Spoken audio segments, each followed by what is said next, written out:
காரணமாக காவிரி ஆற்றில் வரக்கூடிய தண்ணீரின் அளவும் அதிகரித்திருக்கிறது.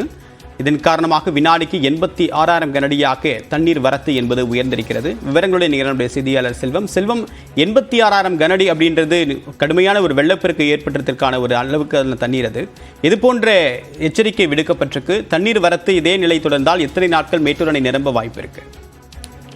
நிச்சயமாக தேவா, கர்நாடகா மாநிலம் குடகு மற்றும் காவேரி ஒட்டியுள்ள பல்வேறு மாவட்டங்களில் தொடர்ந்து கனமழை தற்போது பெய்து வருகிறது.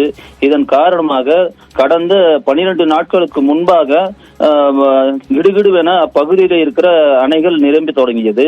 10 நாட்களில் 10 அடி எட்டுகின்ற அளவில் அந்த மழை நீரானது வந்து அணையில் சேர்ந்தது.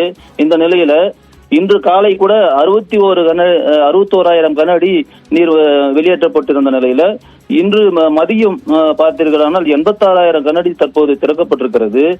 கர்நாடக அணையில் பார்த்தோம் என்று சொன்னால் கிருஷ்ணசாகர் அணையில இருந்து வினாடிக்கு 50,000 கன அடி தற்போது திறக்கப்பட்டிருக்கிறது.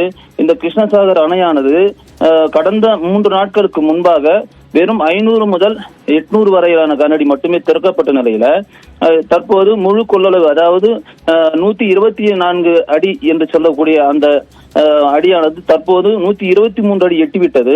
அதனால் அது வரும் கனஅடி நீரை அப்படி திறந்துவிடும் சூழ்நிலை தற்போது உருவாகி இருக்கிற நிலையில 50,000 கனஅடி அங்கிருந்து திறக்கப்பட்டு வருகிறது. அதே போல கனஅடி கபினி என்று சொல்லக்கூடிய அந்த அணையில் இன்று 61,000 கனஅடி தற்போது வெளியேற்றப்பட்ட நிலையில தற்போது 2 அணைகளும் சேர்த்து 86,000 கனஅடி தற்போது திறக்கப்பட்டிருக்கிறது. இது இந்த வெள்ளப்பெருக்கு அதிகமாக இருக்கும் காரணத்தால் கடந்த 4 நாட்களுக்கு முன்பாகவே அறிவிப்பு செய்திருந்தார்கள் வெள்ளப்பெருக்கு உள்ளிட்டு. இந்த நிலை தொடருமானால் தொடர்ந்து கிட்டத்தட்ட ஒரு வாரத்திற்குள்ளே வந்து மேட்டூர் அணை நிரம்பக்கூடிய வாய்ப்பு இருக்கிறது. தகவலுக்கு நன்றி செல்வம்.